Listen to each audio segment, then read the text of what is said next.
সমুদ্র এখন সবাই সাই করছে। এটা হচ্ছে সাফার পাহাড়।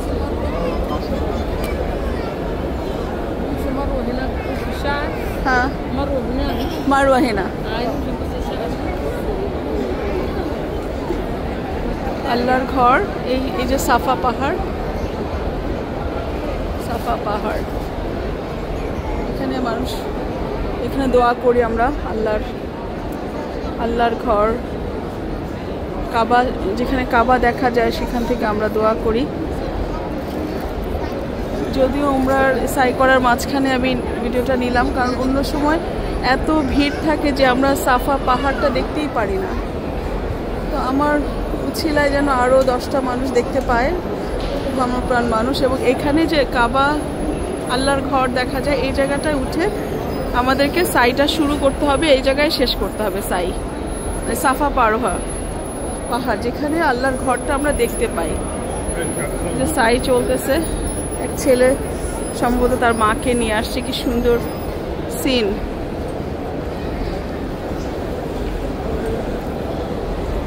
এই জায়গায় আমি আরেকটু নামাজ পড়ব।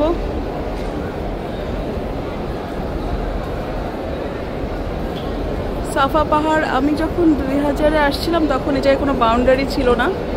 এই জায়গায় মানে পাহাড়টা ওপেন, আমরা উঠে, আমার বাচ্চা উঠে বসে থাকতো, আমার সামিন। তো এখন একটা বাউন্ডারি দিয়ে জাস্ট একটা পোর্শন রেখে দিছে। তো সাফা পাহাড়, এখান থেকে আমরা সাই শুরু করব। আল্লাহর ঘরের দিকে বিসমিল্লাহি আল্লাহু আকবার বলবো, তারপর আমরা সাই শুরু করব। ওই অপর পারে মারওয়া পাহাড়। আর আমি একটু সাফা পাহাড়ের এটা দেখালাম আপনাদেরকে। আর হারুনকে তো খুঁজে পাচ্ছি না, হারুন এখানে নামাজ পড়ছিল। তো এরকম একটু খালি খালি থাকাতে আজকে আমরা মানে খুব আরাম করে সাফা পাহাড়ে উঠতে পেরেছি। অন্য সময় কোনো মতে একটু উঠে চলে যেতে হয়। জাস্ট আল্লাহর ঘরটা আমরা ঠিক করে এই জায়গা থেকে দেখতে পাই না। সবাই দাঁড়িয়েছে, আল্লাহর ঘরের কোনাটা, কাবা দেখা যাচ্ছে, আল্লাহর ঘরের কোনা। পাহাড়, মানুষের পাহাড়। তুমি কোথায় ছিলা? এখানে নামাজ আমি একটু পড়বো আরো। এখানে যতটা, অন্যদিন তো এই কাছে থেকে চলে আসতে হয়, আর এখন তো আলহামদুলিল্লাহ কত পুরুষ এখানে এত সুযোগ পেয়ে ছেড়ে দিব না।